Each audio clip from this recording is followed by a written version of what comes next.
Yo, yo, yo, it's your boy Afro in the building, aka FRO Thizzle. And today I'm going to be talking about the stuff I watched in January 2023. So ain't nothing to it but to do it. This one's going to be a relatively shorter video because I didn't get to watch as much as I wanted to. But nonetheless, here we go. First up, we have Rocky 1 and Rocky 2.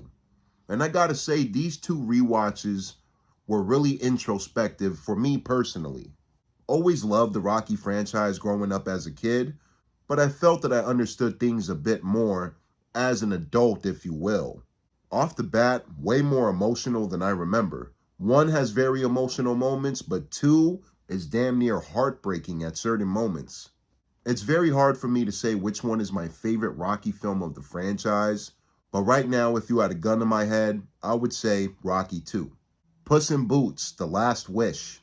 I got to catch this in the theaters, and I had a blast. I love this fucking movie. I will admit, I saw the IMDb rating was super high, so I was a bit skeptical before going into this watch. But overall, I thought this movie was fantastic.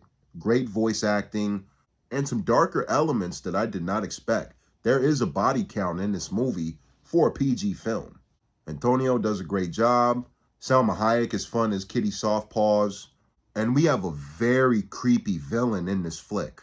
We have death personified as the big bad wolf. I want to save all my thoughts for a full review, but be on the lookout. The 90s Show. In my opinion, I didn't think this show was great, but I definitely thought Red and Kitty stole the whole fucking show. Every time these two were on screen, it felt like a saving grace. But the new kids, I am not a big fan of.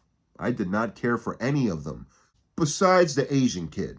I thought the Asian kid gave me a couple chuckles here and there, but anybody else out of the new group, I didn't give a fuck about, respectfully. I did notice that the chemistry between the new cast did get better as the show went along, so maybe season 2 gets better if they pick it up. Long story short, I'd probably give 90 Show a 6 out of 10. And maybe I'm being a bit nice because of Red and Kitty. I do think they steal the show when they pop up. Another rewatch for the 1000th time, Life with Eddie and Martin. I never get tired of this flick. I think it gets better damn near with every watch, and I still loved it. I got to put a loved one on this movie, and she enjoyed it, so it was really cool to see somebody else enjoy the film as much as I do. If you want my thoughts on the overall film, I have my review on the channel. Check it out. It's one of my favorite films of all time. No exaggeration.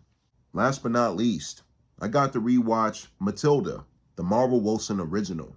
This was a movie that I always loved growing up, so I have a big nostalgic bias with this one, but I still love Matilda. I would go as far as to say this was probably my favorite watch out of any of my viewings. Mara Wilson is very likable as Matilda. She's a young girl stuck in a shitty situation. Her parents are shitty. Nearly every adult in this movie is shitty, except Miss Honey, the teacher, and the librarian early on in the film. But everybody else is a scumbag when you really think about it. And Trunchbull, the fucking evil principal, holy shit, what a villain. What an awesome villain too, a psychopath.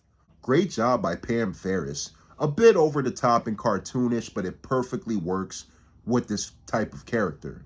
This is another one that I want to fully review, so be on the lookout for this one as well. I wish I got to see more, but I've been super busy running around trying to get some shit done for the next couple months. So that's it. Until next time, I'm going to try to get my February watches twice as longer than the watches I had for this month.